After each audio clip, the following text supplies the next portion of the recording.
My friend invited me to his house in the mountains for a weekend. We hadn't seen each other in years. The first night I heard someone running across the floor above me at 2 a.m. The second night I heard something dragging across the hallway floor. The third night I woke up unable to move, and at the end of the dark hallway, someone was standing there, just watching me.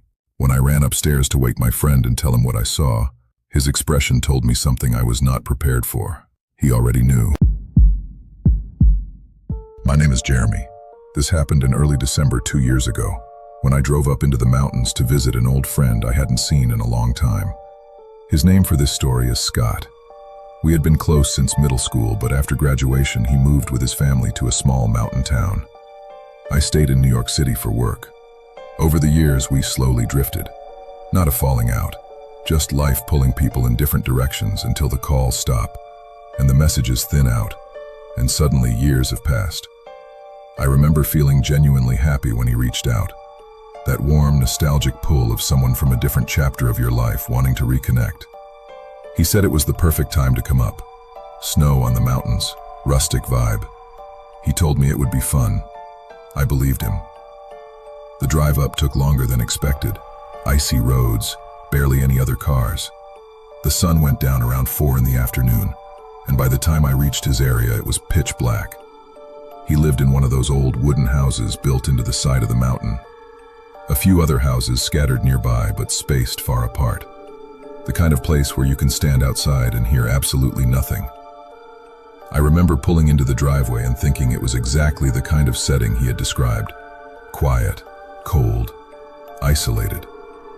He came outside to greet me, and the first thing I noticed was that something felt off. I told myself I was being ridiculous. I hadn't seen him in years. People change. Maybe I just forgot what he was like. But the way he spoke was different, slower than I remembered. He kept pausing between sentences mid-thought, like he forgot what he was going to say and had to find it again. I wrote it off. Living alone in the mountains for years could make anyone a little unusual. I didn't want to read too much into it. He helped carry my bag inside. The house was warm but sparse. A couch, a table, a couple of chairs, some antique-looking wall decor, not much else. He told me I could sleep on the couch, which folded into a pull-out bed. Then he gestured toward the hallway. It was long and dark, running across from the couch toward the back of the house. A bathroom at the end, 2 empty guest rooms. He explained that this used to be his grandparents' house. They had recently passed. He lived here alone now. All the doors to the guest rooms were open. From the couch, all I could see was a pitch-black rectangle stretching into the back of the house. Something about it made me immediately uncomfortable in a way I couldn't explain. There was nothing obviously wrong about a dark hallway. And yet, that first night we sat and talked a little. Old times, shared memories. But it felt strange, hollow somehow, like having a conversation through a window with someone on the other side. His mannerisms were more socially awkward than I remembered. He barely made eye contact, and I noticed he kept looking toward the hallway, not at it, toward it, like he was aware of something in that direction at all times. When it was time to sleep, he went upstairs. I set up the couch and left a light on near the hallway. I felt stupid about it. It was just a hallway. But something about that dark rectangle bothered me enough that I couldn't face sleeping with it pitch black behind me. I fell asleep. Around 2 a.m. I woke up. Fast footsteps directly above me. Not walking, running. Someone sprinting from one end of the room to the other, then stopping, then sprinting again. I lay completely still underneath that couch blanket, listening to the ceiling above me shake slightly with each impact. It went on for about 20 seconds, then stopped completely. I waited for a door to open or close. Any sound at all. Silence. I lay there for a long time after that, telling myself it was Scott. Sleepwalking maybe. Pacing. Some nighttime habit I didn't know about. I eventually went back to sleep. But something had shifted in the house that I couldn't name. The second day, Scott was even more withdrawn, distracted, barely talking, barely eating. When I asked if he was okay, he would just nod without making eye contact. I kept trying to think of what to say that would make the weekend feel normal again. Nothing came. I noticed he went down that hallway at least 5 times throughout the day. I never heard a flush from the bathroom at the end. I told myself I just hadn't been paying close enough attention. Old house. Maybe the walls were thick. I tried very hard not to think about what else was at the end of that hallway besides a bathroom. That night a snowstorm moved through. Wind slamming against the walls hard enough to rattle them. I fell asleep to the sound. Around 2 a.m. I woke up again, soft scraping sounds coming from the hallway, something dragging slowly across the wooden floor. I held myself perfectly still and just listened. It stopped. Then a single tap on the wall behind me, like someone had flicked it with one finger. I turned and looked down the hallway. I had not left the light on that night. Pure darkness. I lay there telling myself old houses make old sounds. Pipes, wood settling in cold weather, animals sometimes. I told myself that until I believed it enough to sleep. But both nights it happened at 2 a.m. I did not let myself sit with that detail for too long. The third day I felt uneasy in the house the entire time.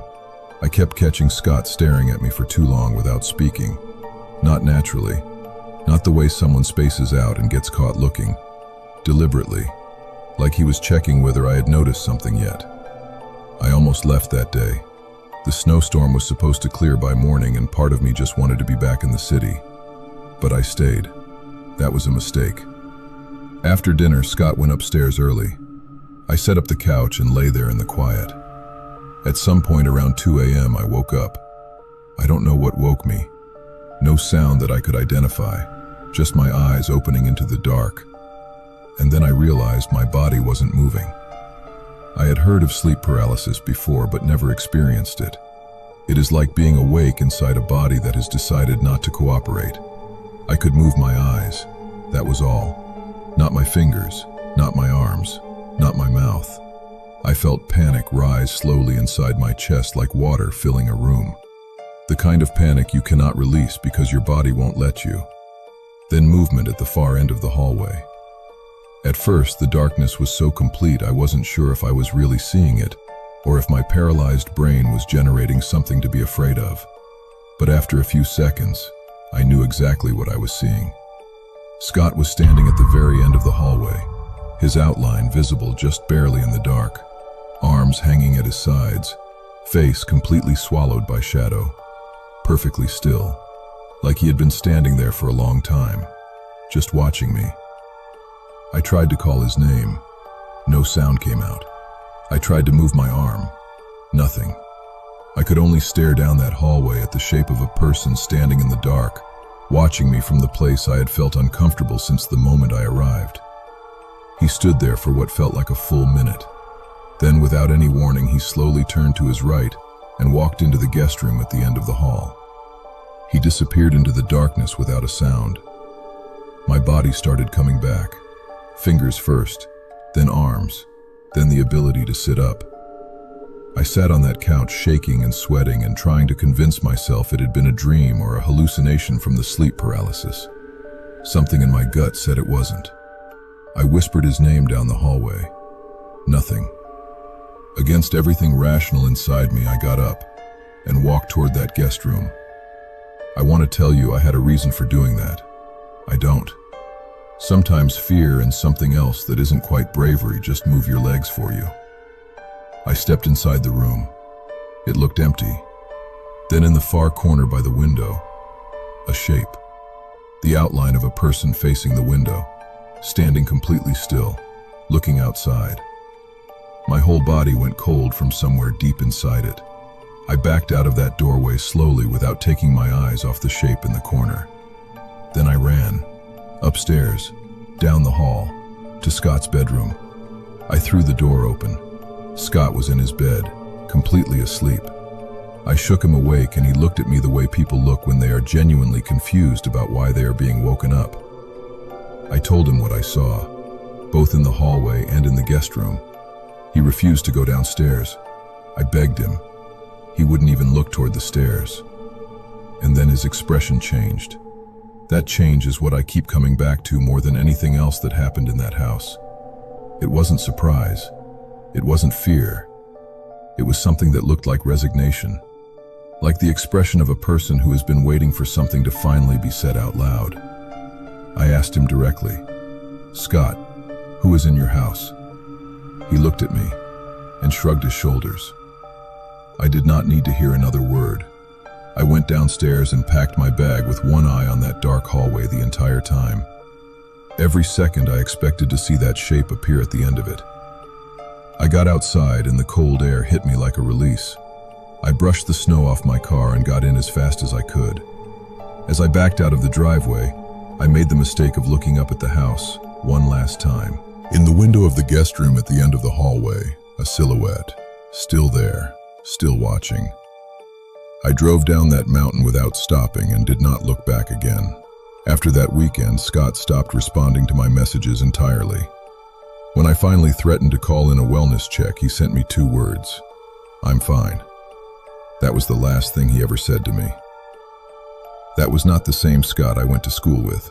Whatever happened to him up there in those mountains, whatever that was standing in his hallway, standing in that room, watching me from that window as I left, I do not know what any of it was, but I know what that expression on his face meant when I asked him who was in his house. He already knew. He had known the whole time.